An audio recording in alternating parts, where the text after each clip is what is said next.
सन्न रह गया क्योंकि व्हेल के पेट के अंदर एक लड़की थी जिसके हाथ में तलवार थी। हैरानी की बात तो ये थी कि लड़की अभी भी जिंदा थी, लेकिन इससे स्टर्न और भी बेचैन हो गया क्योंकि ये लड़की शायद इंसान नहीं थी। इसीलिए उसने जूलियन को उस पर नजर रखने को कहा और खुद कुछ जानकारी जुटाने चला गया।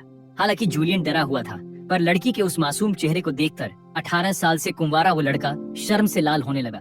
वो तो ख्याली पुलाव पकाने लगा कि जब लड़की जागेगी तो वो उसकी पत्नी बनेगी, क्योंकि उसने उसकी जान बचाई थी। अभी वो 11 बच्चों और उनके वर्ल्ड कप जीतने के सपने देख ही रहा था कि तभी लड़की अचानक जाग गई। जूलियन हकलाते हुए उसे बताना चाहता था कि उसने उसे बचाया है, पर लड़की ने उसे बीच में ही टोक दिया। उसने उसका नाम पूछा और जूलियन का नाम जानने के बाद उसने बड़े सम्मान से उसे मास्टर कहा और उससे खुद को एक नाम देने को कहा। तभी जूलियन को एहसास हुआ कि शायद लड़की की याददाश्त चली गई है। उम्मीद भरी नजरों से देख रही उस लड़की के लिए जूलियन सोचने लगा कि क्या नाम सही रहेगा। तभी उसकी नजर बिस्तर के पास लटके ब्रेसलेट पर पड़ी तो उसने उसका नाम कार्नेलियन रख दिया, क्योंकि उसकी आंखें उस रत्न जैसी थीं। उसे अंदाजा भी नहीं था कि लड़की को नाम देने का ये छोटा सा काम उन दोनों की तकदीर पूरी तरह बदल देगा। तभी स्टर्न भागता हुआ आया और जूलियन को चेतावनी देने लगा कि वो लड़की को कोई नाम न दे, क्योंकि एक पुरानी किताब के मुताबिक वो सील प्रजाति की थी। उन्हें दुनिया भर में अलग अलग जगहों पर कैद किया गया था और उन्हें सिर्फ ताकतवर शक्तियां ही जगा सकती थी। अगर कोई टेमर उन्हें नाम दे दे तो उनके बीच एक अटूट समझौता बन जाता है। दिखने में वो इंसानों जैसी हैं, पर उनकी ताकत इंसानों से कहीं ज्यादा है और वो सिर्फ अपने टेमर की बात मानती है। जब उनका टेमर मर जाता है तो वे फिर से गहरी नींद में सो जाती हैं। लेकिन स्टर्न को आने में बहुत देर हो चुकी थी। जैसे ही उस विशाल तलवार पर बने निशान चमकने लगे, कार्नेलियन ने घुटने टेक दिए और जूलियन को अपना मास्टर मान लिया। स्टर्न बेबसी से इस सच को देख रहा था, जबकि बेचारे जूलियन को बिना वजह सजा मिल गई। और स्टर्न इस बात से हैरान था कि उसने कभी किसी व्हेल के पेट में सील मिलने के बारे में नहीं सुना था।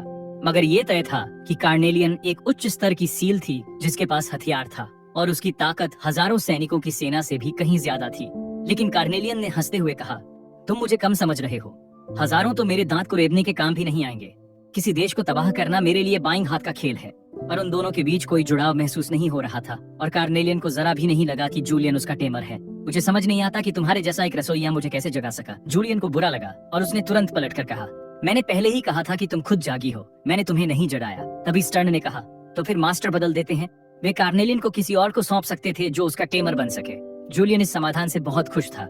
इस तरह वो अपनी इस मुसीबत से पीछा छुड़ा सकता था। पर कार्नेलियन ने हैरानी से पूछा, क्या इस छोटे से गाँव में वाकई कोई योद्धा है? यहाँ तो नहीं, पर इस गांव का मालिक एक लॉर्ड है। तो स्टर्न ने लॉर्ड के बेवकूफ बेटे कैस ट्रम्प को बुलाया। कार्नेलियन को देखते ही वो उसकी खूबसूरती का कायल हो गया। उसे टकटकी लगाकर देखते हुए उसके मुंह से लार टपकने लगी।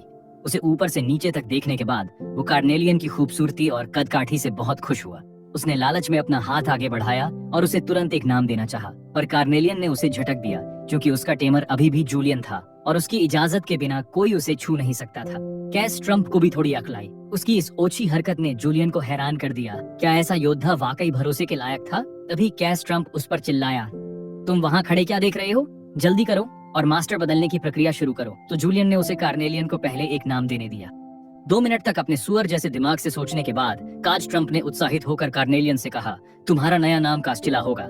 लेकिन इस नाम को खुद उसके अलावा किसी ने पसंद नहीं किया। दूसरों ने पूछा, क्या तुम सच में ऐसा सोचते हो? और अब बस जूलियन की सहमति मिल जाए तो मालिक बदलने की प्रक्रिया पूरी हो सकती है। लेकिन जूलियन ने कार्नेलियन की ओर देखा, यह सुनिश्चित करने के लिए कि क्या वह काज ट्रम्प की सेविका बनना चाहती है। कार्नेलियन ने कोई अनिच्छा नहीं दिखाई, बल्कि उसने जल्दी से मालिक बदलने की प्रक्रिया शुरू करने को कहा। जूलियन के पास मानने के अलावा कोई विकल्प नहीं था। आखिरकार एक शूरवीर एक बावर्ची से कहीं बेहतर था। इसी समय कार्नेलियन ने अचानक अपना सिर झुका लिया। काज ट्रम्प को लगा कि वह उसे झुककर प्रणाम कर रही है। उसने अपना हाथ बढ़ाकर कार्नेलियन के गाल को सहलाया ताकि वह अपनी होने वाली नई खिलौना को अच्छे से देख सके। लेकिन अगले ही पल कार्नेलियन ने उसे झटक दिया और चिढ़कर बोली, अपने गंदे हाथ मुझसे दूर रखो, तुम एक बेवकूफ हो। लगता है मेरा नाम अब भी कार्नेलियन ही है। असल में जूलियन की शक्ति बहुत कमजोर थी। वह मालिक बदलने का आदेश भी नहीं दे सका। फिर तुम जैसे कचरे ने उसे कैसे जगाया? लेकिन कार्नेलियन को भी इसका कारण नहीं पता था। लेकिन इस समय उसे राहत महसूस हुई, क्योंकि अब उसे उस भयानक नाम कास्टिला से नहीं बुलाया जाएगा।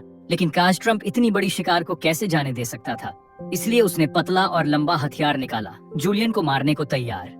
आखिरकार नीच इंसान हो, शांति से ना मिला तो जबरदस्ती लूंगा। उसकी तलवार से मरना जूलियन का सम्मान होगा। लेकिन जैसे ही वह वार करने वाला था, कार्नेलियन ने अपना कदम उठाया। काज ट्रम्प का सिर तुरंत अपनी जगह से हट गया। क्योंकि तुम्हें लगता है कि मरना सम्मान है तो जाओ, मर जाओ, उसने कहा और अपनी बड़ी तलवार को शान से म्यान में डाल लिया। मैं गलत नहीं हूँ, है ना मेरे रसोइये? अब तक जूलियन डर के मारे कांप रहा था। डरे हुए जूलियन को देखकर कार्नेलियन ने चिढ़ाते हुए कहा, तो मेरे मालिक ने पहली बार किसी को मरते हुए देखा है। अगर तुम्हें मेरे साथ रहना है तो ऐसी घटनाओं की आदत डालनी होगी। कार्नेलियन को अपनी ओर आते देख जूलियन पीछे हटने लगा और कहने लगा, मेरे पास मत आओ। कार्नेलियन ने शांत स्वर में कहा, कोई भी सील अपने मालिक को नुकसान नहीं पहुंचाएगा, शांत रहो। तुम कमजोर हो, फिर भी तुम मेरे मालिक हो। तुम मर गए तो मेरे लिए परेशानी हो जाएगी। कास्ट्रम्प के गार्ड्स ने उन्हें घेर लिया, अपनी तलवारें निकाल ली और कार्नेलियन को पकड़ने लगे। लेकिन कार्नेलियन ने उन्हें याद दिलाया, इस समय तुम्हारे पास मुझसे निपटने का वक्त नहीं है। तभी सबने देखा कि जो सील मूल रूप से कास्ट्रम्प की थी वह अचानक असामान्य हो गई थी। उनमें से एक ने तो डर के मारे चिल्ला भी दिया, सील का संपर्क टूट गया है, हमें जल्दी से सील को मारना होगा। लेकिन उसके बोलने से पहले ही एक लंबी तलवार उसके गंजे सिर पर आ गिरी। इसके बाद वह सील कत्लेआम शुरू कर देती है और कोई उसे रोक नहीं पाता। माहौल तब और खराब हो गया जब एक और सील का कनेक्शन लूज होने लगा। एक गार्ड ने मौके का फायदा उठाकर उसे मारने की कोशिश की, लेकिन एक ताकतवर औरा ने उसे 2 मीटर दूर फेंक दिया। जूलियन बहुत कंफ्यूज था कि ये आपस में क्यों लड़ रहे हैं। कार्नेलियन ने समझाया कि जब उनका मास्टर मर जाता है तो सील्स अपनी सोचने समझने की शक्ति खो देते हैं और आसपास के लोगों पर रैंडमली अटैक करने लगते हैं। इसे ही लूजिंग कनेक्शन कहते हैं। जूलियन को याद आया कि कार्नेलियन ने पहले कहा था कि अगर जूलियन मरा तो वह मुसीबत में पड़ जाएगी। इसका मतलब यही था कि वह भी अपना कनेक्शन खो देगी। जब जूलियन ने पूछा कि क्या इसे रोकने का कोई तरीका है तो कार्नेलियन ने बताया कि कुछ समय बाद सील्स का दिमाग नॉर्मल हो जाता है, लेकिन तब तक बहुत से लोग मारे जा चुके होंगे। देखते ही देखते दोनों सील्स ने सारे गार्ड्स को खत्म कर दिया। अब उनका अगला टारगेट बेचारा जूलियन था। जैसे ही एक तलवार जूलियन को लगने वाली थी, कार्नेलियन ने अपनी बड़ी तलवार से उस स्ट्राइक को आसानी से रोक दिया। वे दोनों डिस्कनेक्टेड सील्स उसे गुस्से से देखने लगे। कार्नेलियन ने कहा कि हालांकि वह अपनी ही जाति सील्स से लड़ना नहीं चाहती, लेकिन चूंकि वे उसके मास्टर को मारना चाहते हैं, इसलिए उसके पास उन्हें मारने के अलावा कोई रास्ता नहीं है। कार्नेलियन आगे कहती है कि तुम मेरे मास्टर को मारना चाहते हो और इसीलिए मेरे पास कोई चॉइस नहीं है तुम्हें मरने के अलावा। यह कहकर वह एक सील को जान से मार देती है। कार्नेलियन ने एक साधारण स्वॉर्ड ड्रॉ तकनीक का इस्तेमाल किया और दूसरी सील को सीधे 2 हिस्सों में चीर दिया। जूलियन ये सब देखकर गहरे सदमे में था। उसने भले ही पहले करोड़ों वेल्स मारी होंगी, लेकिन ऐसा डर उसने पहले कभी महसूस नहीं किया था। गांव वाले हैरान थे कि यह औरत इतनी ऊंची छलांग कैसे लगा लेती है और एक ही वार में ताकतवर सील को कैसे ढेर कर दिया। तभी किसी ने चिल्लाकर बताया कि वह जूलियन की सील है। हर तरफ लाशें और खून देखकर जूलियन का सिर चकराने लगा और वह वॉमिट करने लगा। कार्नेलियन उसके पास आई और पूछा कि क्या वह ठीक है। जूलियन ने धीरे से सिर उठाया और कार्नेलियन का शुक्रिया अदा किया, लेकिन कार्नेलियन ने साफ किया कि वह गलतफहमी में न रहे। उसने जूलियन को इसलिए बचाया क्योंकि अगर मास्टर मर जाता तो कार्नेलियन जैसी हाई लेवल सील जब कनेक्शन खोती तो वह इससे भी कहीं ज्यादा भयानक तबाही मचाती।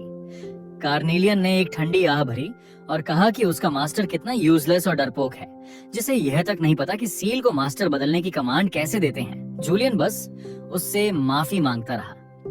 2-2.5 घंटे बाद गांव में थोड़ी शांति हुई। गांव वालों ने खुद ही सफाई शुरू कर दी और लाशों को पैक करके सिमेट्री की 1 स्टॉप सर्विस को फोन कर दिया। तभी स्टर्न वहां आया और उनके आगे के प्लान के बारे में पूछा। कार्नेलियन ने गुस्से में पूछा कि प्लान की क्या जरूरत है। स्टर्न कहता है, तुमने लॉर्ड के बेवकूफ बेटे और सील्स को मारा है, वह इसे नजरअंदाज कैसे कर सकता है। कार्नेलियन को कोई फर्क नहीं पड़ा। उसने कहा कि अगर रीजनल लॉर्ड अपनी पूरी सेना भी भेज दे तो वह उन्हें 1 मिनट से कम में खत्म कर देगी। स्टर्न ने परेशान होकर कहा, मैं ये नहीं पूछ रहा कि तुम कितनी जल्दी मारोगे, मेरा मतलब है कि अगर तुम सेना को खत्म कर दोगी तो पड़ोसी राज्यों और इंपीरियल ट्रूप्स की और भी बड़ी सेना आएगी। कार्नेलॉन ने कहा, एक छोटे से लॉर्ड के बेटे के लिए इतनी बड़ी सेना? लगता है वे लोग काफी फ्री हैं। अगर राज्य की सेना आई भी तो मुझे बस 2 दिन लगेंगे। लेकिन जूलियन ने बीच में टोकते हुए कहा कि अगर ऐसा हुआ तो गांव का हर एक इंसान मारा जाएगा। जूलियन के दिमाग में एक सवाल गूंज रहा था, अगर ये दुनिया सर्वाइवल ऑफ द फिटेस्ट पर चलती है तो फिर इसमें क्या अननेचुरल है। अनजाने में उसने अपनी मुट्ठियां भींच लीं और थोड़ी झिझक के साथ कहा कि कोई भी इंसान सिर्फ इसलिए मरने का हकदार नहीं होता क्योंकि वह कमजोर है। कार्नेलॉन ने यह सुनकर अपना हाथ उठाया और गांव की तरफ इशारा किया।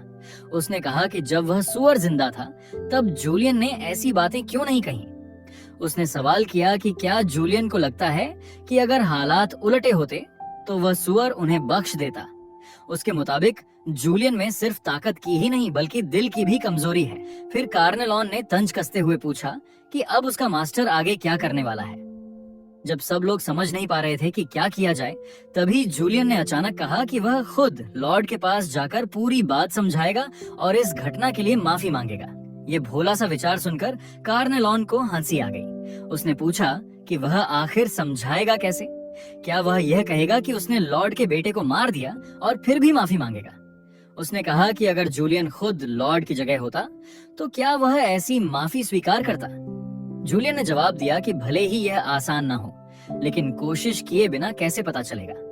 इसी बीच स्टर्न ने दोनों को बीच में रोकते हुए कहा कि वह खुद जाकर समझाएगा, लेकिन स्टर्न पूरे आत्मविश्वास से बोला कि वह सब कुछ साफ साफ समझा सकता है, चाहे वह मास्टर बदलने की बात हो या लड़ाई। सब उस समय की मजबूरी थी।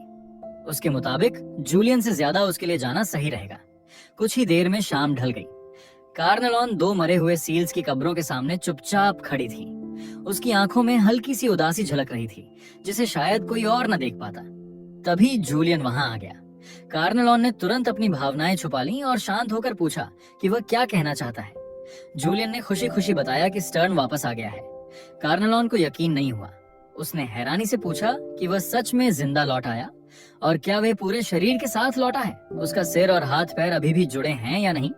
स्टर्न ने उम्मीदों पर खरा उतरते हुए अच्छी खबर दी, लेकिन साथ ही यह भी बताया कि माफी तभी स्वीकार होगी जब वे खुद जाकर माफी मांगे। जूलियन यह सुनकर बच्चे की तरह खुश हो गया और बोला कि उसे पहले से पता था कि स्टर्न लॉर्ड को मना लेगा। लेकिन कार्नेलॉन अब भी संदेह में थी। उसने कहा कि सिर्फ माफी से काम चल जाना अजीब है, क्योंकि इस दुनिया में कौन सा पागल आदमी अपने बच्चे के कातिल की माफी इतनी आसानी से स्वीकार कर लेगा। स्टर्न ने कार्नेलॉन पर आरोप लगाया कि उसके सोचने का तरीका बहुत ज्यादा एक्सट्रीम है। उसने पूछा कि क्या उसने अपने हजारों साल के जीवन में सिर्फ इंसानियत का बदसूरत पहलू ही देखा है। कार्नेलॉन ने ठंडे लहजे में जवाब दिया कि वह ऐसी बेतुकी बातों में दिलचस्पी नहीं रखती। जूलियन ने तुरंत गंभीर चेहरा बनाकर उससे गुजारिश की कि वह उनके साथ चले। यह देखकर कार्नेलॉन ने बेबसी से आह भरी और कहा कि जब मास्टर का आदेश है तो उसे मानना ही होगा। इस तरह दोनों एक छोटे से गड्ढे पर सवार होकर रातों रात लॉर्ड के किले की ओर निकल पड़े। रास्ते में जब वे आराम के लिए रुके तो जूलियन को यह जानकर हैरानी हुई कि कार्नेलॉन को जिंदा रहने के लिए खाना नहीं चाहिए। उसने बताया कि आसपास की एनर्जी ही उसका भोजन है, ठीक वैसे ही जैसे पौधे फोटोसिंथेसिस करते हैं। यह अजीब सी जानकारी जूलियन के दिमाग में ढेर सारे सवाल भर गई। कार्नेलॉन ने थक कर कहा कि उसे यह सब समझने की जरूरत नहीं है, लेकिन जैसे ही उसने जूलियन को मसालेदार स्पाइसी स्ट्रिप्स मजे से खाते देखा, उसने तुरंत वे छीन लिए। जूलियन ने विरोध करते हुए कहा कि अगर उसे खाने की जरूरत नहीं है तो वह उसके स्पाइसी स्ट्रिप्स क्यों ले रही है। उसने यह भी कहा कि उन पर उसकी सलाइवा लगी हुई है और यह इनडायरेक्ट किस जैसा होगा। उसकी बात पूरी होने से पहले ही कार्नेलॉन ने स्पाइसी स्ट्रिप्स थूक दिए। जूलियन ने अपने बैग से और स्पाइसी स्ट्रिप्स निकाले और बातचीत जारी रखते हुए उससे उसके पिछले मास्टर के बारे में पूछने लगा। लेकिन कार्नेलॉन अचानक चुप हो गई। लगभग 2 मिनट की खामोशी के बाद उसने जूलियन से पूछा कि क्या वह प्रिवेसी का मतलब जानता है। जूलियन ने कहा कि वह यह शब्द पहली बार सुन रहा है और पूछा कि क्या यह कोई मैजिक स्पेल है। कार्नेलॉन ने जवाब दिया कि हाँ, यह एक ऐसा स्पेल है जो दूसरों को उसकी भावनाओं में झांकने से रोकता है और वह स्पेल उस पर डाला जा चुका है। उसने जूलियन से कहा कि अब और सवाल न पूछे, अपने स्पाइसी स्ट्रिप्स खाए और सो जाए। ये कहकर वह सोने की तैयारी करने के लिए मुड़ गई। जब जूलियन गहरी नींद में चला गया, उसे पता नहीं था कि उसकी तरफ पीठ किए कार्नेलॉन इतनी भारी भरकम भावनाओं के कारण सो नहीं पा रही थी। अगले दिन दोनों आखिरकार लॉर्ड के किले में पहुंच गए। एक सर्वेंट उन्हें लेने आया, लेकिन जैसे ही उसने कार्नेलॉन के हाथ में उसकी बड़ी तलवार देखी, उसने उसे लेने की कोशिश की और कहा कि नियमों के अनुसार अंदर हथियार ले जाना मना है। कार्नेलॉन ने उसे गुस्से से घूरते हुए कहा कि जिसने आखिरी बार उसकी तलवार को छुआ था वह अपने एंसेस्टर्स से मिल चुका है। उसने सर्वेंट से पूछा कि क्या वह वाकई इसे छूना चाहता है। डर के मारे सर्वेंट ने तुरंत अपना हाथ पीछे खींच लिया। जूलियन ने जल्दी से कार्नेलॉन को नियम मानने के लिए मनाने की कोशिश की, लेकिन उसने साफ मना कर दिया। कार्नेलॉन ने साफ शब्दों में कह दिया कि अगर वह अपनी तलवार अंदर नहीं ले जा सकती तो जूलियन अकेले ही जाकर माफी मांगे। उसे इतना दृढ़ देखकर सर्वेंट को आखिरकार समझौता करना पड़ा। वह तुरंत भागते हुए अंदर रिपोर्ट करने चला गया। करीब 2 मिनट बाद वह मुस्कुराते हुए लौटा और दोनों को बताया कि लॉर्ड ने तलवार अंदर लाने की अनुमति दे दी है। जब दोनों महल के अंदर पहुंचे तो आखिरकार उनकी मुलाकात उस लॉर्ड से हुई जो पहले से उनका इंतजार कर रहा था। उसके आसपास कई सर्वेंट्स खड़े थे। जूलियन ने शिष्टाचार से लॉर्ड को झुककर प्रणाम किया। लॉर्ड ने उदास और ठंडे चेहरे के साथ कहा कि उसे उनकी पूरी घटना के बारे में पता चल चुका है। ये सुनते ही जूलियन तुरंत घुटनों के बल बैठ गया और बोला कि वे उसके बेटे के लिए माफी मांगने आए हैं, लेकिन लॉर्ड ने कोई जवाब नहीं दिया। उसने बस हाथ हिलाकर जूलियन को पास आने का इशारा किया। जब जूलियन धीरे धीरे उसकी ओर बढ़ रहा था, कार्नेलॉन की नजर लगातार उस पर टिकी हुई थी। उसे यह देखकर हैरानी हो रही थी कि लॉर्ड इतनी आसानी से बात सुन रहा है, लेकिन जूलियन बहुत धीमे चल रहा था। अचानक लॉर्ड खड़ा हुआ और तेजी से उसकी ओर बढ़ा। अगले ही पल उसने जूलियन की गर्दन पकड़कर उसे हवा में उठा लिया। लॉर्ड ने ठंडे स्वर में कहा कि तो यही जूलियन है। इतना कहते ही उसने आदेश दिया। उसके पीछे खड़े सर्वेंट्स ने तुरंत कार्रवाई शुरू कर दी। उन्होंने कार्नेलॉन को घेर लिया और सीलिंग मैजिक डालना शुरू कर दिया। तभी पता चला कि वे सर्वेंट्स असल में भेष बदले हुए मैजिशियंस थे। वे मंत्र पढ़ने लगे। हवा में अचानक चेन्स प्रकट हुई और कार्नेलॉन को कसकर जकड़ लिया। जैसे जैसे चेन्स टाइट होती गईं, कार्नेलॉन के चेहरे पर दर्द साफ दिखने लगा। इस समय जूलियन और कार्नेलॉन दोनों पूरी तरह लॉर्ड के नियंत्रण में थे। तभी लॉर्ड ने जूलियन को एक ऐसा सच बताया जिसने उसे अंदर से तोड़ दिया। लॉर्ड ने कहा कि स्टर्न ने पहले ही कहा था कि अगर गांव बच सकता है तो बाकी सब ठीक है, और जहां तक जूलियन की बात है, एक अनाथ होकर उसे गांव की परवरिश का कर्ज अपनी जान देकर चुकाना चाहिए। लॉर्ड ने तंज कसते हुए कहा कि इतने गरीब और दूर दराज इलाके में जन्म लेने के बावजूद स्टर्न काफी चालाक निकला। ये कहते हुए उसने जूलियन को जोर से जमीन पर फेंक दिया। जूलियन करीब 2 मीटर तक फिसलता गया और वहीं बेहोश हो गया। लॉर्ड ने उसे मूर्ख कहते हुए कहा कि उसने खुद चलकर यहाँ आने की हिम्मत कैसे की। अब लॉर्ड अपने प्लान को पूरा करने ही वाला था, पहले कार्नेलॉन को सील करना और फिर जूलियन की जान लेना। लेकिन तभी कार्नेलॉन का गुस्सा फूट पड़ा। उसने कहा कि उसे पहले से पता था कि यही होने वाला है। उसने ताना मारा कि एक देहाती लॉर्ड की सोच समझना कोई मुश्किल काम नहीं है। लॉर्ड ने अभी भी घमंड में रहते हुए कहा कि सीलिंग पूरी होने के बाद वह सब खत्म कर देगा, लेकिन वह अपनी बात पूरी भी नहीं कर पाया। कार्नेलॉन ने बीच में ही उसे रोक दिया और 2 चेन्स तोड़ दी। उसने ठंडे स्वर में पूछा कि क्या वह इन घटिया चीजों की बात कर रहा है। अगले ही पल उसकी ग्रेट सुडू से जबरदस्त एनर्जी फूट पड़ी और बाकी सारी चेन्स भी टूट गईं। उसने कहा कि इतनी सस्ती तरकीबों से उसे बांधने की कोशिश करना बेवकूफी है। जैसे ही तलवार का सिरा जमीन से टकराया, उस पर उकेरे गए मैजिक अरेज चमक उठे। भयानक ऊर्जा के विस्फोट से आसपास खड़े सारे मैजिशियंस उछलकर दूर जा गिरे और वहीं बेहोश हो गए। ये देखकर लॉर्ड पूरी तरह सन्न रह गया। उसने घबराकर पूछा कि ऐसा कैसे हो सकता है और वह उसकी स्क्रिप्ट के मुताबिक क्यों नहीं चल रही। कार्नेलॉन ने व्यंग्य करते हुए कहा कि क्या उसे अब जाकर समझ आया। उसने कहा कि जब उसके सुअर जैसे बेटे की मौत हुई थी, तभी उसे इस अंजाम का अंदाजा हो जाना चाहिए था। फिर भी लॉर्ड ने हार नहीं मानी और तुरंत अपनी सीक्रेट वेपन को बुलाया। लेकिन उसी पल कार्नेलॉन ने अपनी ग्रेट स्वॉर्ड उठाई और लॉर्ड के पीछे अंधेरे कोने की तरफ फेंक दी। अविश्वसनीय तरीके से तलवार ने किसी को जाकर भेद दिया। कार्नेलॉन ने तंज कसते हुए पूछा कि क्या यह छोटा सा चूहा ही उसकी सीक्रेट वेपन था। सीक्रेट वेपन के मरते ही लॉर्ड के चेहरे पर असली डर दिखने लगा। कार्नेलॉन ने कहा कि असली मूर्ख अब साफ दिख रहा है। इसके बाद उसने मंत्र पढ़ना शुरू किया। आसपास की सारी एनर्जी खींचती हुई उसके शरीर की ओर आने लगी। अब लॉर्ड को एहसास हुआ कि उसके सामने खड़ी शख्सियत कोई साधारण सील नहीं थी, बल्कि एक ऐसा प्राणी था जो फिजिकल और मैजिकल कम्बैट दोनों में माहिर था। कार्नेलॉन ने बेहद शांत स्वर में सिर्फ एक शब्द कहा, डिसअपियर। अगले ही पल आसमान की ओर एक विशाल ऊर्जा विस्फोट हुआ। पूरा महल हिलने लगा। एक जोरदार धमाके के साथ लॉर्ड का पूरा किला मलबे में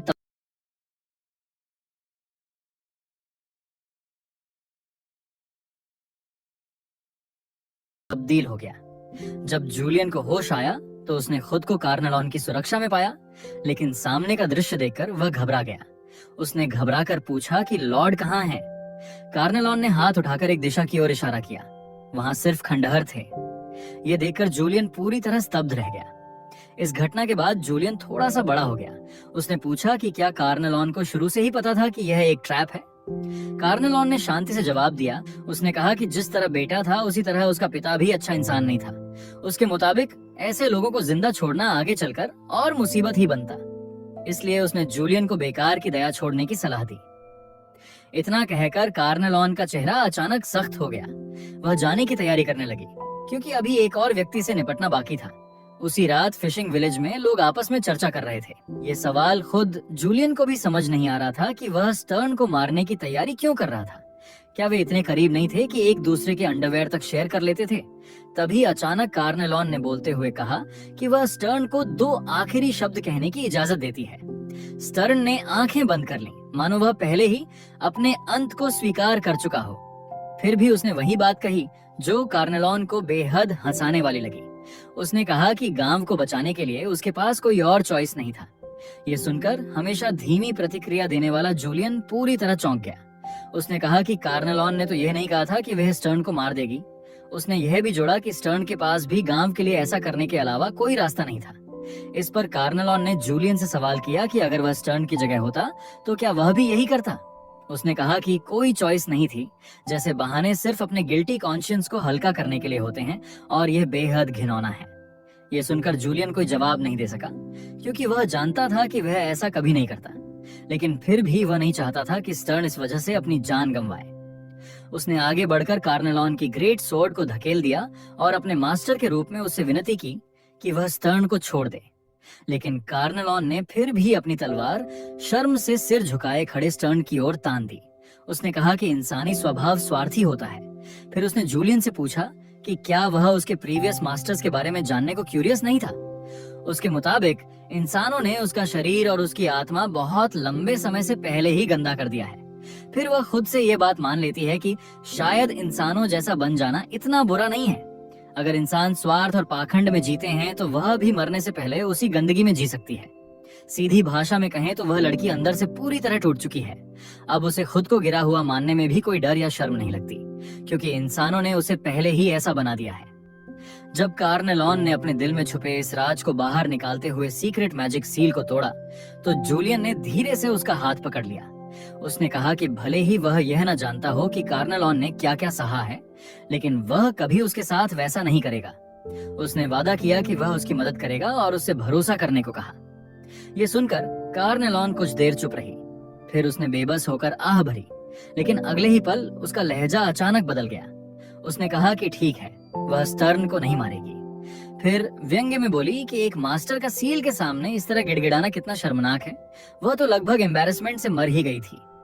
ये बात सुनकर स्टर्न का दिल पछतावे से भर गया और उसने भारी मन से उसका धन्यवाद किया। जूलियन ने भी स्टर्न को माफ करने का फैसला किया। उसने कहा कि वह अब भी यह यकीन नहीं कर पा रहा कि स्टर्न ने उसे धोखा दिया, लेकिन वह मानता है कि स्टर्न सच में गांव के बारे में सोच रहा था। तभी कार्नेलॉन ने अचानक जूलियन से पूछा कि क्या उसने मदद करने की बात कही थी। जूलियन ने जवाब दिया कि उसे ठीक ठीक नहीं पता कि वह क्या कर सकता है, लेकिन जो भी उसकी क्षमता में होगा वह पूरी कोशिश करेगा। इस पर कार्नेलॉन ने उससे मांग की कि वह सबसे पहले नाइट बने, फिर उसे उसके लिए एक रिच और उत्कृष्ट नाइट मोल्ड मास्टर ढूंढना होगा। जूलियन को यह सुनकर अजीब तो लगा, लेकिन उसे यह बात कुछ हद तक रीजनेबल भी लगी। कार्नेलॉन ने दूर देखते हुए कहा कि उन्हें पहले शहर जाना होगा। उसने कहा कि वहां पहुंचने के बाद रास्ते अपने आप निकल आएंगे। तभी स्टर्न ने उन्हें बताया कि अगले दिन एक मर्चेंट शहर लौट रहा है, वे उसकी कैरेज से जा सकते हैं। उसने यह भी वादा किया कि वह उनकी लंबी यात्रा की तैयारी कर देगा, लेकिन कार्नेलॉन ने कोई खास प्रतिक्रिया नहीं दी। वह स्टर्न को एक्नॉलेज किए बिना ही वहां से चली गई। सिर्फ जूलियन ने पीछे मुड़कर देखा, लेकिन स्टर्न शर्म से सिर झुकाए खड़ा रहा।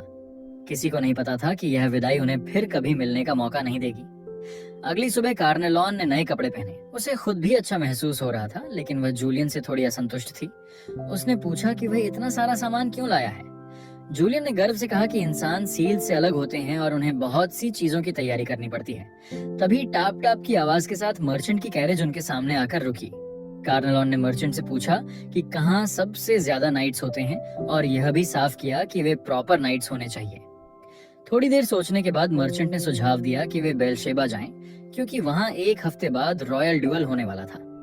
उसने बताया कि रॉयल ड्यूअल में नाइट्स राजा के सामने लड़ते हैं, जहां वे एक दूसरे को मारकर राजा का ध्यान खींचने की कोशिश करते हैं। ये शब्द मर्चेंट को खुद भी डरा गए, क्योंकि अगर नाइट्स ने यह सुन लिया होता तो बड़ी मुसीबत खड़ी हो जाती। लेकिन कार्नेलॉन को तथाकथित नाइट्स से कोई डर नहीं था। उसने तिरस्कार से कहा कि ज्यादा से ज्यादा क्या होगा, एक तलवार से सब खत्म कर देगी। मर्चेंट माहौल को हल्का करना चाहता था, इसलिए उसने सुझाव दिया कि वे शिप से जाएं। इस तरह वे ड्यूअल शुरू होने से पहले बेलशेबा पहुंच सकते थे। इस तरह कार्नेलॉन और जूलियन मर्चेंट के साथ स्लॉक की ओर बढ़ चले, लेकिन पूरे रास्ते जूलियन का चेहरा बुझा हुआ था। उसने कहा कि उसे उम्मीद नहीं थी कि वह अचानक उस गांव को छोड़ देगा जहां वह पैदा हुआ और बड़ा हुआ था। ये सुनकर कार्नेलॉन भी सोच में पड़ गई। फिर उसने कहा कि जुदाइयां हमेशा बिना बताए आ जाती हैं, लेकिन जूलियन के चेहरे पर फिर से सवालों के निशान आ गए। वह उसकी बात बिल्कुल नहीं समझ पाया। ये देखकर कार्नेलॉन थोड़ी ऑकवर्ड हो गई। उसे नहीं लगा था कि बातचीत करना इतना मुश्किल होगा। फिर उसने उसे सांत्वना देते हुए कहा कि वह इसे बस एक यात्रा समझे। कार्नेलॉन ने जूलियन को समझाते हुए कहा कि आखिरकार जब शहर में मास्टर बदलने का तरीका मिल जाएगा, तब वह फिर से उस छोटे से गांव में लौट सकता है।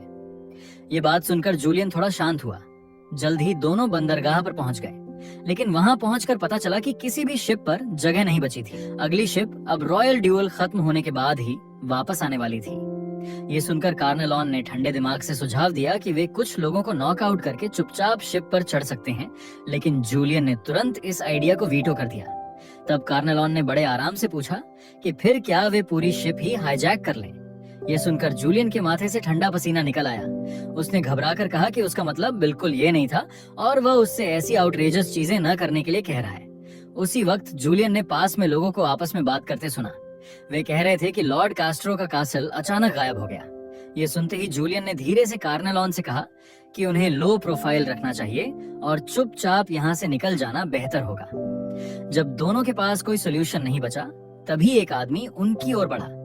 उसने विनम्रता से कहा कि उसने गलती से उनकी बातचीत सुन ली थी और पूछा कि क्या उन्हें बेलशा जाने के लिए शिप चाहिए।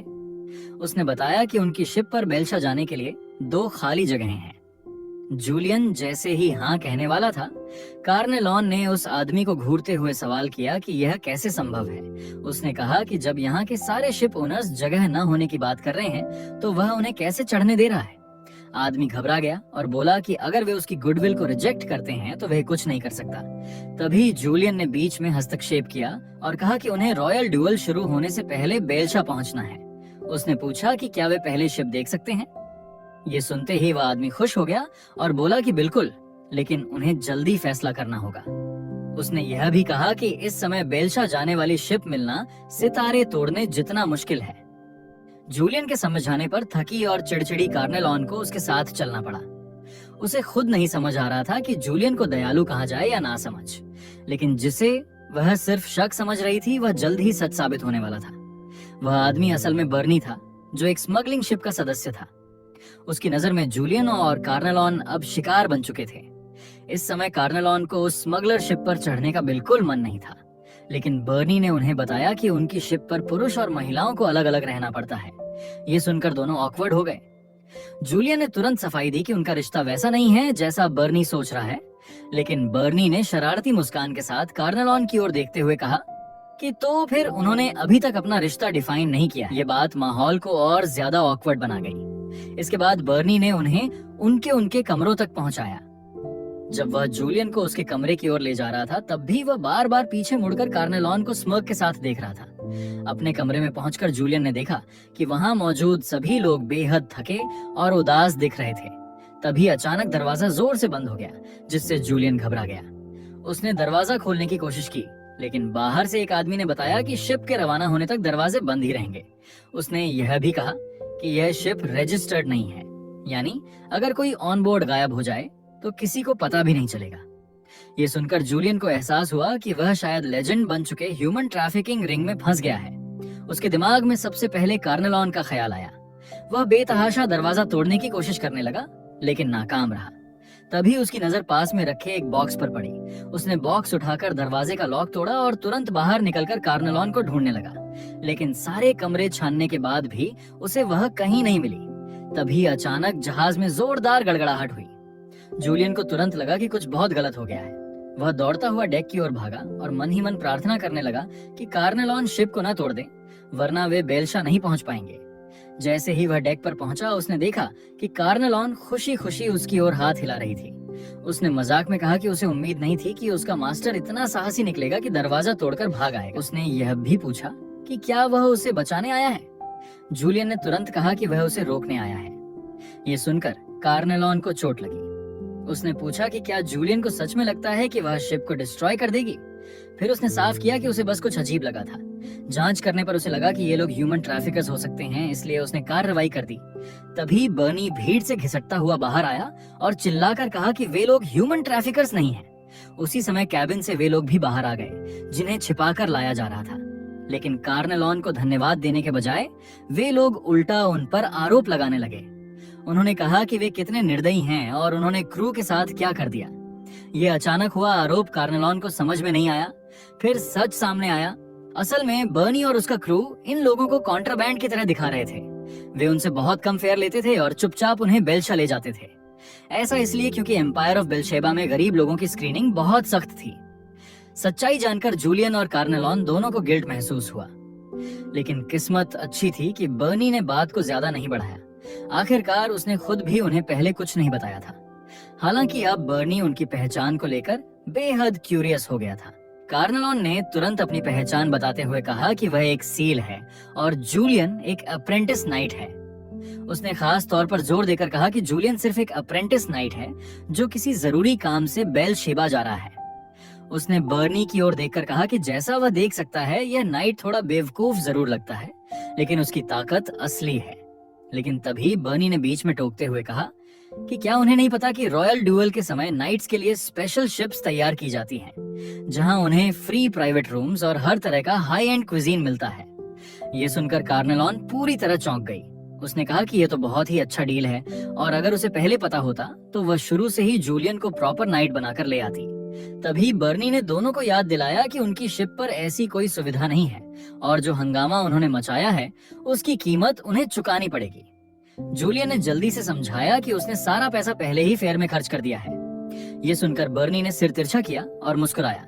उसने कहा कि अगर उनके पास पैसे नहीं हैं, तो वे कोई दूसरा तरीका आजमा सकते हैं। 2.5 घंटे बाद जूलियन पूरी गंभीरता से एक बड़े बर्तन में कुछ पका रहा था। वहीं कार्नेलॉन सर्विस वेट्रेस बन चुकी थी। क्रू के लोग मजे से वेल लेग्स खा रहे थे। कार्नेलॉन उन्हें धीरे खाने की सलाह देते हुए कह रही थी कि अगर वेल खत्म हो गई तो वह और पकड़ लाएगी।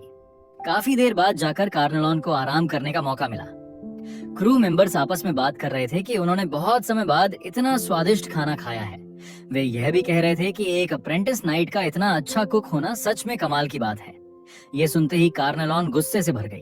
उसने कहा कि जूलियन बाकी चीजों के साथ साथ खाना नहीं बना सकता, बल्कि खाना बनाना ही एकमात्र चीज है जो वह कर सकता है। फिर उसने खुद को शांत किया और बर्नी से पूछा कि क्या इतना सब उनकी गलती की भरपाई के लिए काफी है। लेकिन बर्नी ने साफ मना कर दिया और कहा कि यह अभी भी काफी नहीं है। कार्नेलॉन गुस्सा होने ही वाली थी कि बर्नी ने खुशी खुशी कहा कि खाने पीने के बाद थोड़ा एंटरटेनमेंट भी जरूरी होता है। इसके बाद सब लोग कार्नेलॉन के साथ आर्म रेसलिंग करने लगे। हालांकि साफ था कि वे खुद मुसीबत मोल ले रहे थे। 2.5 दिन बाद शिप आखिरकार बेलशेबा पहुंच गई। बर्नी से विदा लेकर दोनों बस्लिंग मार्केट डिस्ट्रिक्ट में पहुंचे। जूलियन पहली बार किसी बड़े शहर में आया था, इसलिए वह हर चीज को बड़े हैरानी से देख रहा था। वह चारों तरफ नए नजारों में इतना खो गया कि यह कार्नेलॉन को चिढ़ाने लगा। उसने उसे फिर से याद दिलाया कि उसे नाइट की तरह बिहेव करना है। आखिरकार बर्नी ने कहा था कि यहाँ नाइट्स को फ्री में खाना पीना मिलता है, लेकिन जूलियन ने उसकी बात सुनी ही नहीं। अचानक उसने आगे की ओर इशारा करते हुए हैरानी से देखा। वहां एक बीस्ट मैन खड़ा था, कैसा प्राणी जिसे जूलियन ने पहले कभी नहीं देखा था। ये देखकर कार्नेलॉन नाराज हो गई।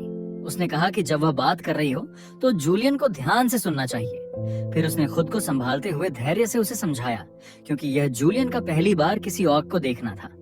उसने बताया कि ऑर्क्स दूसरी रेसेस में से एक हैं। वे शुरू में इतने शांत स्वभाव के नहीं थे, लेकिन इंसानों ने उन्हें पकड़कर ट्रेन कर दिया। और सिर्फ ऑर्क्स ही नहीं, इंसानों ने बहुत पहले फेरीज, केव जायंट्स और दूसरी रेसेस को भी पकड़कर स्लेव की तरह इस्तेमाल करना शुरू कर दिया था। ये सुनकर जूलियन अचानक रुक गया। उसे लगा कि इंसान बहुत ज्यादा क्रूर हो गए हैं। तभी अचानक पूरी सड़क कांपने लगी। आसपास के लोग घबरा गए और चिल्लाने लगे कि लॉर्ड कुद्रो आ रहा है। अगले ही पल एक विशाल एलिफेंट जूलियन की ओर बढ़ा। सब लोग डर के मारे घुटनों पर बैठ गए। सिर्फ जूलियन ही बेवकूफी में खड़ा रह गया। ये बात कुद्रो को बेहद नागवार गुजरी। उसकी नजर में जैसे तैसे लोग उसके सामने झुकने के लायक थे, इसलिए उसने एलिफेंट को आदेश दिया कि जूलियन को कुचल दिया जाए। लेकिन जोरदार धमाके के बावजूद एलिफेंट का पैर नीचे नहीं आया।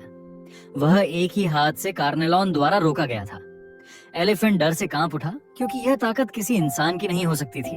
अगले ही पल कार्नेलॉन ने अपनी ग्रेट सोर्ड उठाई ऊंची छलांग लगाई और एक ही वार में एलिफेंट को 2 टुकड़ों में काट दिया। मर्चेंट कुद्रो डर के मारे जमीन पर गिर पड़ा।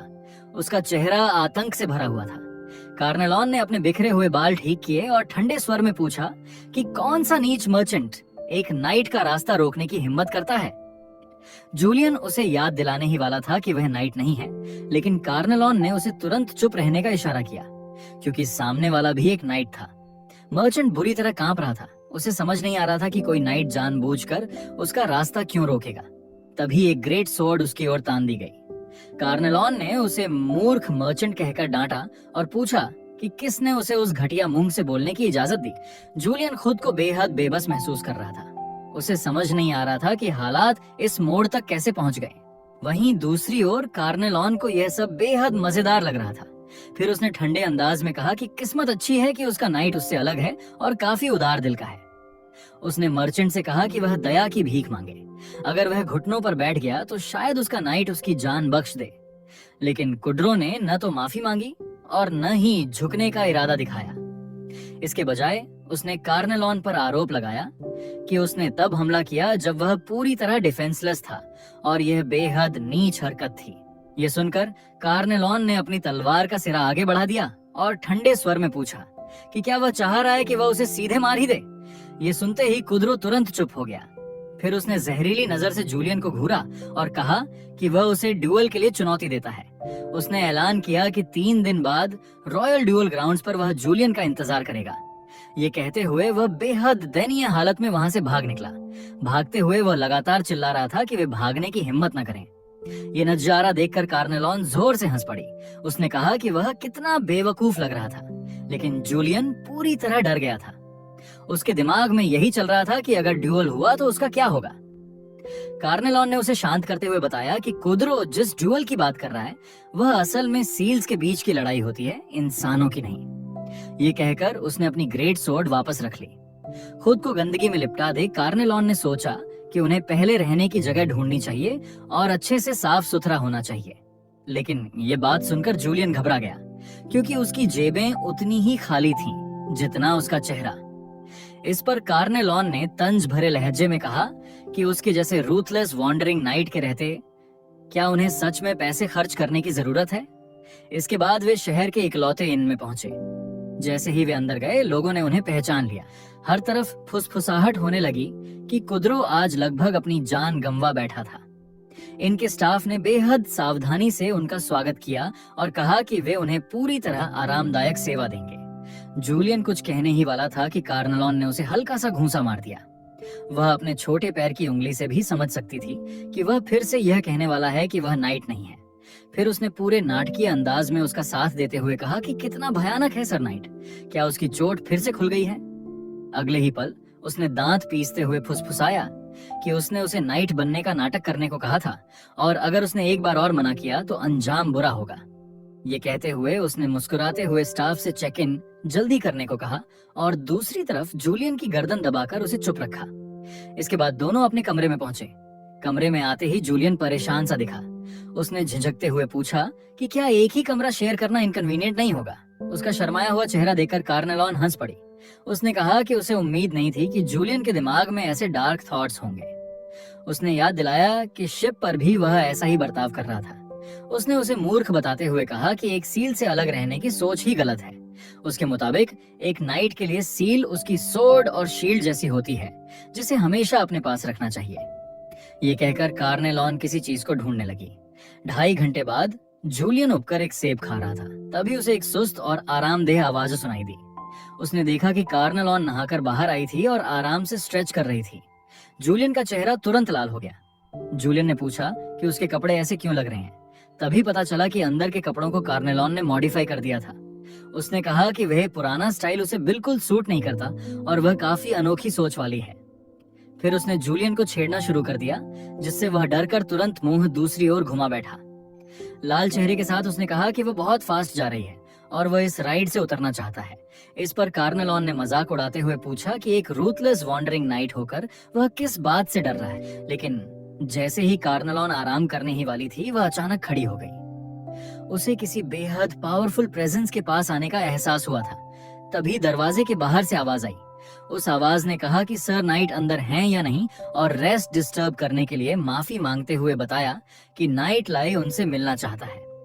पता चला कि जब कार्नेलॉन बेलशेबा पहुंची थी तो लाई सील ने उसकी मौजूदगी को महसूस कर लिया था। उसे ये प्रेजेंस काफी फेमिलियर लगी और उसने अंदाजा लगाया कि जो कोई उसे अवेकन कर सका है वह जरूर एम्पायर का सबसे पावरफुल नाइट होगा।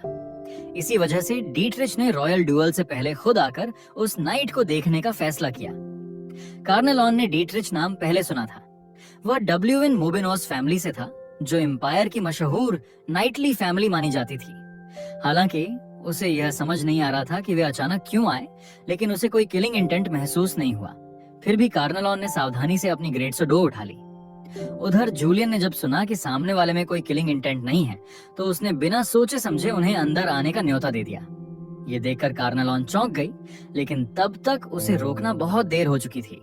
किस्मत से अंदर आए दोनों लोग बेहद शालीन थे। उन्होंने साफ साफ बताया कि वे बस उस मशहूर नाइट से मिलने आए हैं। कार्नेलॉन की कोचिंग की बदौलत जूलियन ने थोड़ी झिझक के साथ स्वीकार किया कि वही वह नाइट है। हालांकि सच्चाई ये थी कि वह किसी भी एंगल से पावरफुल नाइट नहीं लग रहा था। यह बात कार्नेलॉन ने तुरंत नोटिस कर ली। आखिरकार जूलियन एक पूरा कंट्री बम्पकिन लग रहा था, जिसे नाइटली एटिकेट का बिल्कुल भी ज्ञान नहीं था।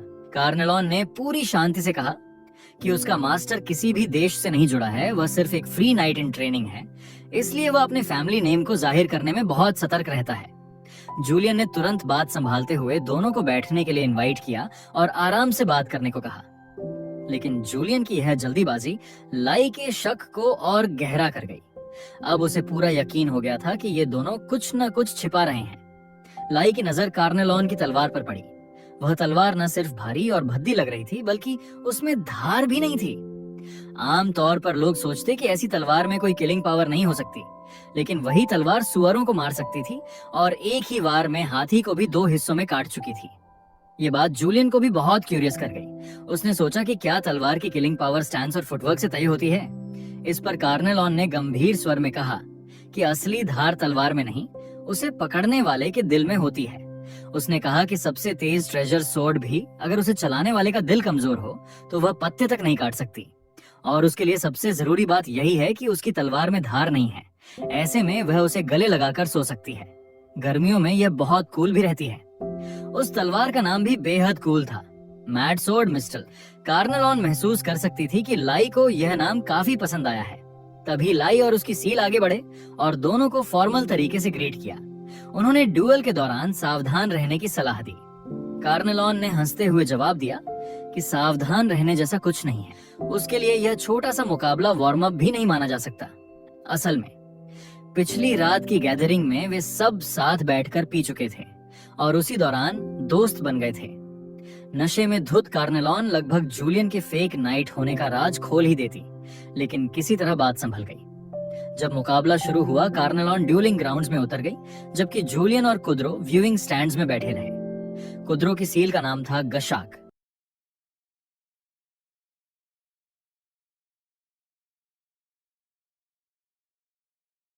तब्दील हो गया। जब जूलियन को होश आया तो उसने खुद को कार्नेलॉन की सुरक्षा में पाया, लेकिन सामने का दृश्य देखकर वह घबरा गया। उसने घबराकर पूछा कि लॉर्ड कहाँ हैं? कार्नेलॉन ने हाथ उठाकर एक दिशा की ओर इशारा किया। वहां सिर्फ खंडहर थे। यह देखकर जूलियन पूरी तरह स्तब्ध रह गया। इस घटना के बाद जूलियन थोड़ा सा बड़ा हो गया। उसने पूछा कि क्या कार्नेलॉन को शुरू से ही पता था कि यह एक ट्रैप है? कार्नेलॉन ने शांति से जवाब दिया। उसने कहा कि जिस तरह बेटा था उसी तरह उसका पिता भी अच्छा इंसान नहीं था। उसके मुताबिक ऐसे लोगों को जिंदा छोड़ना आगे चलकर और मुसीबत ही बनता, इसलिए उसने जूलियन को बेकार की दया छोड़ने की सलाह दी। इतना कहकर कार्नेलॉन का चेहरा अचानक सख्त हो गया। वह जाने की तैयारी करने लगी, क्योंकि अभी एक और व्यक्ति से निपटना बाकी था। उसी रात फिशिंग विलेज में लोग आपस में चर्चा कर रहे थे। ये सवाल खुद जूलियन को भी समझ नहीं आ रहा था कि वह स्टर्न को मारने की तैयारी क्यों कर रहा था। क्या वे इतने करीब नहीं थे कि एक दूसरे के अंडरवेयर तक शेयर कर लेते थे? तभी अचानक कार्नेलॉन ने बोलते हुए कहा कि वह स्टर्न को 2 आखिरी शब्द कहने की इजाजत देती है। स्टर्न ने आंखें बंद कर लीं, मानो वह पहले ही अपने अंत को स्वीकार कर चुका हो। फिर भी उसने वही बात कही जो कार्नेलॉन को बेहद हंसाने वाली लगी। उसने कहा कि गांव को बचाने के लिए उसके पास कोई और चॉइस नहीं था। ये सुनकर हमेशा धीमी प्रतिक्रिया देने वाला जूलियन पूरी तरह चौंक गया। उसने कहा कि कार्नेलॉन ने तो यह नहीं कहा था कि वह स्टर्न को मार देगी। उसने यह भी जोड़ा कि स्टर्न के पास भी गांव के लिए ऐसा करने के अलावा कोई रास्ता नहीं था। इस पर कार्नेलॉन ने जूलियन से सवाल किया कि अगर वह स्टर्न की जगह होता तो क्या वह भी यही करता। उसने कहा कि कोई चॉइस नहीं थी, जैसे बहाने सिर्फ अपने गिल्टी कॉन्शियंस को हल्का करने के लिए होते हैं और यह बेहद घिनौना है। यह सुनकर जूलियन कोई जवाब नहीं दे सका, क्योंकि वह जानता था कि वह ऐसा कभी नहीं करता, लेकिन फिर भी वह नहीं चाहता था कि स्टर्न इस वजह से अपनी जान गंवाए। उसने आगे बढ़कर कार्नेलॉन की ग्रेट स्वॉर्ड को धकेल दिया और अपने मास्टर के रूप में उससे विनती की कि वह स्टर्न को छोड़ दे। लेकिन कार्नेलॉन ने फिर भी अपनी तलवार शर्म से सिर झुकाए खड़े स्टर्न की ओर तान दी। उसने कहा कि इंसानी स्वभाव स्वार्थी होता है। फिर उसने जूलियन से पूछा कि क्या वह उसके प्रीवियस मास्टर्स के बारे में जानने को क्यूरियस नहीं था। उसके मुताबिक इंसानों ने उसका शरीर और उसकी आत्मा बहुत लंबे समय से पहले ही गंदा कर दिया है। फिर वह खुद से यह बात मान लेती है कि शायद इंसानों जैसा बन जाना इतना बुरा नहीं है। अगर इंसान स्वार्थ और पाखंड में जीते हैं तो वह भी मरने से पहले उसी गंदगी में जी सकती है। सीधी भाषा में कहें तो वह लड़की अंदर से पूरी तरह टूट चुकी है।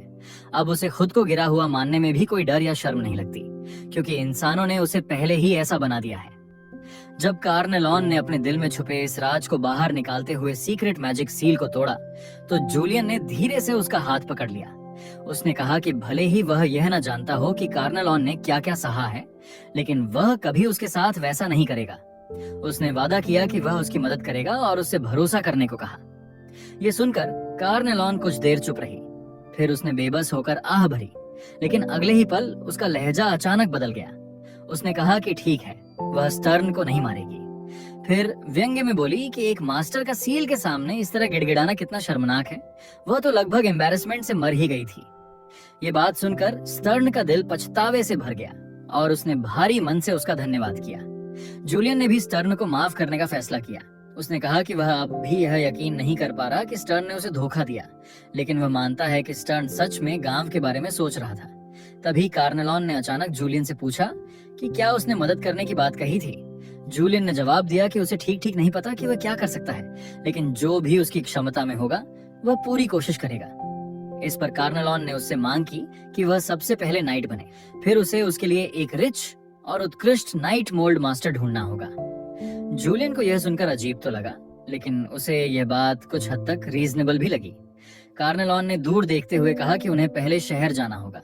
उसने कहा कि वहां पहुंचने के बाद रास्ते अपने आप निकल आएंगे। तभी स्टर्न ने उन्हें बताया कि अगले दिन एक मर्चेंट शहर लौट रहा है, वे उसकी कैरेज से जा सकते हैं। उसने यह भी वादा किया कि वह उनकी लंबी यात्रा की तैयारी कर देगा, लेकिन कार्नेलॉन ने कोई खास प्रतिक्रिया नहीं दी। वह स्टर्न को एक्नॉलेज किए बिना ही वहां से चली गई। सिर्फ जूलियन ने पीछे मुड़कर देखा, लेकिन स्टर्न शर्म से सिर झुकाए खड़ा रहा। किसी को नहीं पता था कि यह विदाई उन्हें फिर कभी मिलने का मौका नहीं देगी। अगली सुबह कार्नेलॉन ने नए कपड़े पहने। उसे खुद भी अच्छा महसूस हो रहा था, लेकिन वह जूलियन से थोड़ी असंतुष्ट थी। उसने पूछा कि वह इतना सारा सामान क्यों लाया है। जूलियन ने गर्व से कहा कि इंसान सील से अलग होते हैं और उन्हें बहुत सी चीजों की तैयारी करनी पड़ती है। तभी टाप टाप की आवाज के साथ मर्चेंट की कैरेज उनके सामने आकर रुकी। कार्नेलॉन ने मर्चेंट से पूछा कि कहाँ सबसे ज्यादा नाइट्स होते हैं और यह भी साफ किया कि वे प्रॉपर नाइट्स होने चाहिए। थोड़ी देर सोचने के बाद मर्चेंट ने सुझाव दिया कि वे बेलशेबा जाएं, क्योंकि वहां एक हफ्ते बाद रॉयल ड्यूअल होने वाला था। उसने बताया कि रॉयल ड्यूअल में नाइट्स राजा के सामने लड़ते हैं, जहां वे एक दूसरे को मारकर राजा का ध्यान खींचने की कोशिश करते हैं। ये शब्द मर्चेंट को खुद भी डरा गए, क्योंकि अगर नाइट्स ने यह सुन लिया होता तो बड़ी मुसीबत खड़ी हो जाती। लेकिन कार्नेलॉन को तथाकथित नाइट्स से कोई डर नहीं था। उसने तिरस्कार से कहा कि ज्यादा से ज्यादा क्या होगा, एक तलवार से सब खत्म कर देगी। मर्चेंट माहौल को हल्का करना चाहता था, इसलिए उसने सुझाव दिया कि वे शिप से जाएं। इस तरह वे डुअल शुरू होने से पहले बेलशेबा पहुंच सकते थे। इस तरह कार्नेलॉन और जूलियन मर्चेंट के साथ स्लॉक की ओर बढ़ चले, लेकिन पूरे रास्ते जूलियन का चेहरा बुझा हुआ था। उसने कहा कि उसे उम्मीद नहीं थी कि वह अचानक उस गांव को छोड़ देगा जहां वह पैदा हुआ और बड़ा हुआ था। ये सुनकर कार्नेलॉन भी सोच में पड़ गई। फिर उसने कहा कि जुदाइयां हमेशा बिना बताए आ जाती हैं, लेकिन जूलियन के चेहरे पर फिर से सवालों के निशान आ गए। वह उसकी बात बिल्कुल नहीं समझ पाया। ये देखकर कार्नेलॉन थोड़ी ऑकवर्ड हो गई। उसे नहीं लगा था कि बातचीत करना इतना मुश्किल होगा। फिर उसने उसे सांत्वना देते हुए कहा कि वह इसे बस एक यात्रा समझे। कार्नेलॉन ने जूलियन को समझाते हुए कहा कि आखिरकार जब शहर में मास्टर बदलने का तरीका मिल जाएगा तब वह फिर से उस छोटे से गांव में लौट सकता है। ये बात सुनकर जूलियन थोड़ा शांत हुआ। जल्द ही दोनों बंदरगाह पर पहुंच गए, लेकिन वहां पहुंचकर पता चला कि किसी भी शिप पर जगह नहीं बची थी। अगली शिप अब रॉयल ड्यूअल खत्म होने के बाद ही वापस आने वाली थी। ये सुनकर कार्नेलॉन ने ठंडे दिमाग से सुझाव दिया कि वे कुछ लोगों को नॉकआउट करके चुपचाप शिप पर चढ़ सकते हैं, लेकिन जूलियन ने तुरंत इस आइडिया को वीटो कर दिया।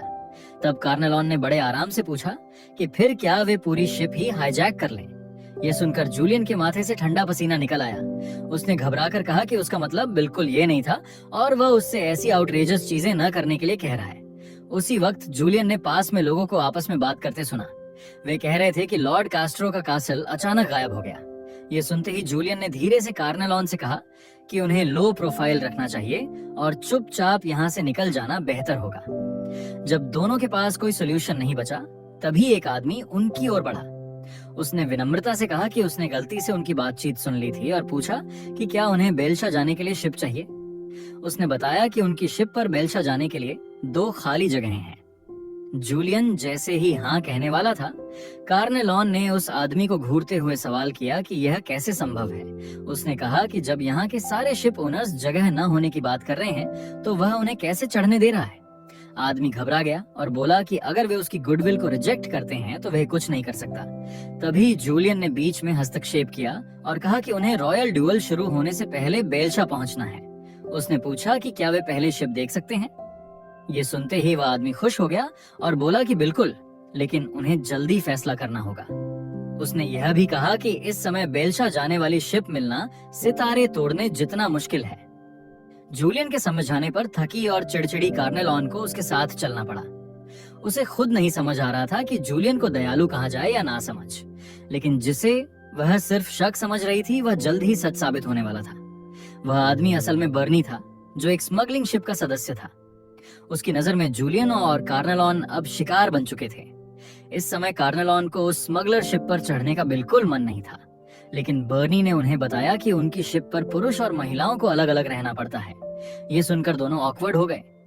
जूलियन ने तुरंत सफाई दी कि उनका रिश्ता वैसा नहीं है जैसा बर्नी सोच रहा है, लेकिन बर्नी ने शरारती मुस्कान के साथ कार्नेलॉन की ओर देखते हुए कहा कि तो फिर उन्होंने अभी तक अपना रिश्ता डिफाइन नहीं किया। ये बात माहौल को और ज्यादा ऑकवर्ड बना गई। इसके बाद बर्नी ने उन्हें उनके कमरों तक पहुंचाया। जब वह जूलियन को उसके कमरे की ओर ले जा रहा था, तब भी वह बार बार पीछे मुड़कर कार्नेलॉन को स्मर्क के साथ देख रहा था।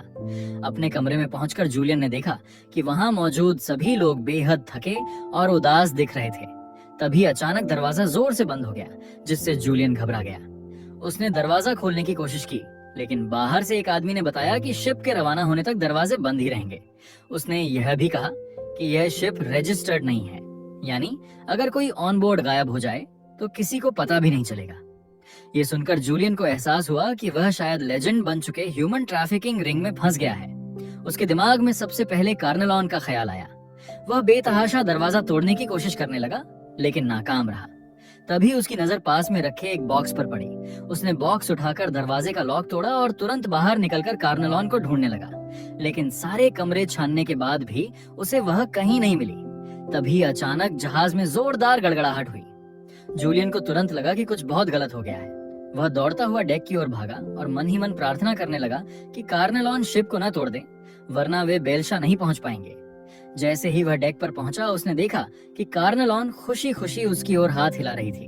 उसने मजाक में कहा कि उसे उम्मीद नहीं थी कि उसका मास्टर इतना साहसी निकलेगा कि दरवाजा तोड़कर भाग आएगा। उसने यह भी पूछा कि क्या वह उसे बचाने आया है।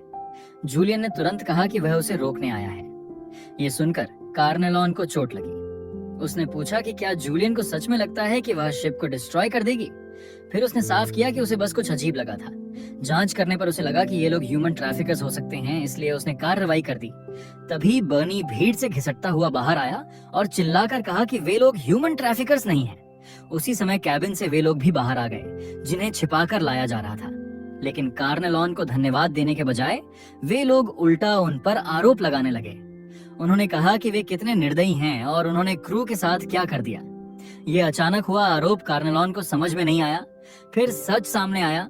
असल में बर्नी और उसका क्रू इन लोगों को कॉन्ट्राबैंड की तरह दिखा रहे थे। वे उनसे बहुत कम फेयर लेते थे और चुपचाप उन्हें बेल्शा ले जाते थे। ऐसा इसलिए क्योंकि एम्पायर ऑफ बेलशेबा में गरीब लोगों की स्क्रीनिंग बहुत सख्त थी। सच्चाई जानकर जूलियन और कार्नेलॉन दोनों को गिल्ट महसूस हुआ, लेकिन किस्मत अच्छी थी कि बर्नी ने बात को ज्यादा नहीं बढ़ाया। आखिरकार उसने खुद भी उन्हें पहले कुछ नहीं बताया था। हालांकि अब बर्नी उनकी पहचान को लेकर बेहद क्यूरियस हो गया था। कार्नेलॉन ने तुरंत अपनी पहचान बताते हुए कहा कि वह एक सील है और जूलियन एक अप्रेंटिस नाइट है। उसने खास तौर पर जोर देकर कहा कि जूलियन सिर्फ एक अप्रेंटिस नाइट है जो किसी जरूरी काम से बेलशेबा जा रहा है। उसने बर्नी की ओर देखकर कहा कि जैसा वह देख सकता है यह नाइट थोड़ा बेवकूफ जरूर लगता है, लेकिन उसकी ताकत असली है। लेकिन तभी बर्नी ने बीच में टोकते हुए कहा कि क्या उन्हें नहीं पता कि रॉयल ड्यूअल के समय नाइट्स के लिए स्पेशल शिप्स तैयार की जाती हैं, जहां उन्हें फ्री प्राइवेट रूम्स और हर तरह का हाई एंड क्विजीन मिलता है। ये सुनकर कार्नेलॉन पूरी तरह चौंक गई। उसने कहा कि यह तो बहुत ही अच्छा डील है और अगर उसे पहले पता होता तो वह शुरू से ही जूलियन को प्रॉपर नाइट बनाकर ले आती। तभी बर्नी ने दोनों को याद दिलाया कि उनकी शिप पर ऐसी कोई सुविधा नहीं है और जो हंगामा उन्होंने मचाया है उसकी कीमत उन्हें चुकानी पड़ेगी। जूलियन ने जल्दी से समझाया कि उसने सारा पैसा पहले ही फेयर में खर्च कर दिया है। ये सुनकर बर्नी ने सिर तिरछा किया और मुस्कुराया। उसने कहा कि अगर उनके पास पैसे नहीं हैं, तो वे कोई दूसरा तरीका आजमा सकते हैं। 2.5 घंटे बाद जूलियन पूरी गंभीरता से एक बड़े बर्तन में कुछ पका रहा था। वहीं कार्नेलॉन सर्विस वेट्रेस बन चुकी थी। क्रू के लोग मजे से वेल लेग्स खा रहे थे। कार्नेलॉन उन्हें धीरे खाने की सलाह देते हुए कह रही थी कि अगर वेल खत्म हो गई तो वह और पकड़ लाएगी। काफी देर बाद जाकर कार्नेलॉन को आराम करने का मौका मिला। क्रू मेंबर्स आपस में बात कर रहे थे कि उन्होंने बहुत समय बाद इतना स्वादिष्ट खाना खाया है। वे यह भी कह रहे थे कि एक अप्रेंटिस नाइट का इतना अच्छा कुक होना सच में कमाल की बात है। ये सुनते ही कार्नेलॉन गुस्से से भर गई। उसने कहा कि जूलियन बाकी चीजों के साथ साथ खाना नहीं बना सकता, बल्कि खाना बनाना ही एकमात्र चीज है जो वह कर सकता है। फिर उसने खुद को शांत किया और बर्नी से पूछा कि क्या इतना सब उनकी गलती की भरपाई के लिए काफी है, लेकिन बर्नी ने साफ मना कर दिया और कहा कि यह अभी भी काफी नहीं है। कार्नेलॉन गुस्सा होने ही वाली थी कि बर्नी ने खुशी खुशी कहा कि खाने पीने के बाद थोड़ा एंटरटेनमेंट भी जरूरी होता है। इसके बाद सब लोग कार्नेलॉन के साथ आर्म रेसलिंग करने लगे। हालांकि साफ था कि वे खुद मुसीबत मोल ले रहे थे। 2.5 दिन बाद शिप आखिरकार बेलशेबा पहुंच गई। बर्नी से विदा लेकर दोनों बस्लिंग मार्केट डिस्ट्रिक्ट में पहुंचे। जूलियन पहली बार किसी बड़े शहर में आया था, इसलिए वह हर चीज को बड़े हैरानी से देख रहा था। वह चारों तरफ नए नजारों में इतना खो गया कि यह कार्नेलॉन को चिढ़ाने लगा। उसने उसे फिर से याद दिलाया कि उसे नाइट की तरह बिहेव करना है। आखिरकार बर्नी ने कहा था कि यहाँ नाइट्स को फ्री में खाना पीना मिलता है, लेकिन जूलियन ने उसकी बात सुनी ही नहीं। अचानक उसने आगे की ओर इशारा करते हुए हैरानी से देखा। वहां एक बीस्ट मैन खड़ा था, कैसा प्राणी जिसे जूलियन ने पहले कभी नहीं देखा था। ये देखकर कार्नेलॉन नाराज हो गई। उसने कहा कि जब वह बात कर रही हो तो जूलियन को ध्यान से सुनना चाहिए। फिर उसने खुद को संभालते हुए धैर्य से उसे समझाया, क्योंकि यह जूलियन का पहली बार किसी ऑर्क को देखना था। उसने बताया कि ऑर्क्स दूसरी रेसेस में से एक हैं। वे शुरू में इतने शांत स्वभाव के नहीं थे, लेकिन इंसानों ने उन्हें पकड़कर ट्रेन कर दिया। और सिर्फ ऑर्क्स ही नहीं, इंसानों ने बहुत पहले फेरीज, केव जायंट्स और दूसरी रेसेस को भी पकड़कर स्लेव की तरह इस्तेमाल करना शुरू कर दिया था। ये सुनकर जूलियन अचानक रुक गया। उसे लगा कि इंसान बहुत ज्यादा क्रूर हो गए हैं। तभी अचानक पूरी सड़क कांपने लगी। आसपास के लोग घबरा गए और चिल्लाने लगे कि लॉर्ड कुद्रो आ रहा है। अगले ही पल एक विशाल एलिफेंट जूलियन की ओर बढ़ा। सब लोग डर के मारे घुटनों पर बैठ गए। सिर्फ जूलियन ही बेवकूफी में खड़ा रह गया। ये बात कुद्रो को बेहद नागवार गुजरी। उसकी नजर में जैसे तैसे लोग उसके सामने झुकने के लायक थे, इसलिए उसने एलिफेंट को आदेश दिया कि जूलियन को कुचल दिया जाए। लेकिन जोरदार धमाके के बावजूद एलिफेंट का पैर नीचे नहीं आया। वह एक ही हाथ से कार्नेलॉन द्वारा रोका गया था। एलिफेंट डर से कांप उठा, क्योंकि यह ताकत किसी इंसान की नहीं हो सकती थी। अगले ही पल कार्नेलॉन ने अपनी ग्रेट सोर्ड उठाई, ऊंची छलांग लगाई और एक ही वार में एलिफेंट को 2 टुकड़ों में काट दिया। मर्चेंट कुद्रो डर के मारे जमीन पर गिर पड़ा। उसका चेहरा आतंक से भरा हुआ था। कार्नेलॉन ने अपने बिखरे हुए बाल ठीक किए और ठंडे स्वर में पूछा कि कौन सा नीच मर्चेंट एक नाइट का रास्ता रोकने की हिम्मत करता है। जूलियन उसे याद दिलाने ही वाला था कि वह नाइट नहीं है, लेकिन कार्नेलॉन ने उसे तुरंत चुप रहने का इशारा किया, क्योंकि सामने वाला भी एक नाइट था। मर्चेंट बुरी तरह कांप रहा था। उसे समझ नहीं आ रहा था कि कोई नाइट जानबूझकर उसका रास्ता क्यों रोकेगा। तभी एक ग्रेट सोर्ड उसकी ओर तान दी गई। कार्नेलॉन ने उसे मूर्ख मर्चेंट कहकर डांटा और पूछा कि किसने उसे उस घटिया मूंग से बोलने की इजाजत दी। जूलियन खुद को बेहद बेबस महसूस कर रहा था। उसे समझ नहीं आ रहा था कि हालात इस मोड़ तक कैसे पहुंच गए। वहीं दूसरी ओर कार्नेलॉन को यह सब बेहद मजेदार लग रहा था। फिर उसने ठंडे अंदाज में कहा कि किस्मत अच्छी है कि उसका नाइट उससे अलग है और काफी उदार दिल का है। उसने मर्चेंट से कहा कि वह दया की भीख मांगे। अगर वह घुटनों पर बैठ गया तो शायद उसका नाइट उसकी जान बख्श दे। लेकिन कुड्रो ने न तो माफी मांगी और न ही झुकने का इरादा दिखाया। इसके बजाय उसने कार्नेलॉन पर आरोप लगाया कि उसने तब हमला किया जब वह पूरी तरह डिफेंसलेस था और यह बेहद नीच हरकत थी। यह सुनकर कार्नेलॉन ने अपनी तलवार का सिरा आगे बढ़ा दिया और ठंडे स्वर में पूछा कि क्या वह चाह रहा है कि वह उसे सीधे मार ही दे। ये सुनते ही कुद्रो तुरंत चुप हो गया। फिर उसने जहरीली नजर से जूलियन को घूरा और कहा कि वह उसे ड्यूअल के लिए चुनौती देता है। उसने ऐलान किया कि 3 दिन बाद रॉयल ड्यूअल ग्राउंड्स पर वह जूलियन का इंतजार करेगा। ये कहते हुए वह बेहद दयनीय हालत में वहां से भाग निकला।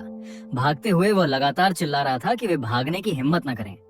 ये नजारा देखकर कार्नेलॉन जोर से हंस पड़ी। उसने कहा कि वह कितना बेवकूफ लग रहा था, लेकिन जूलियन पूरी तरह डर गया था। उसके दिमाग में यही चल रहा था कि अगर ड्यूअल हुआ तो उसका क्या होगा। कार्नेलॉन ने उसे शांत करते हुए बताया कि कुद्रो जिस ड्यूअल की बात कर रहा है वह असल में सील्स के बीच की लड़ाई होती है, इंसानों की नहीं। ये कहकर उसने अपनी ग्रेट सोर्ड वापस रख ली।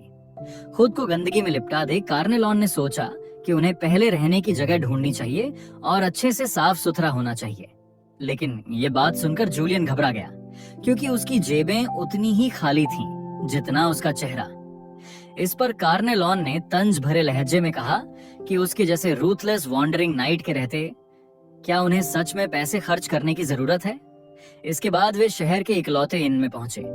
जैसे ही वे अंदर गए, लोगों ने उन्हें पहचान लिया।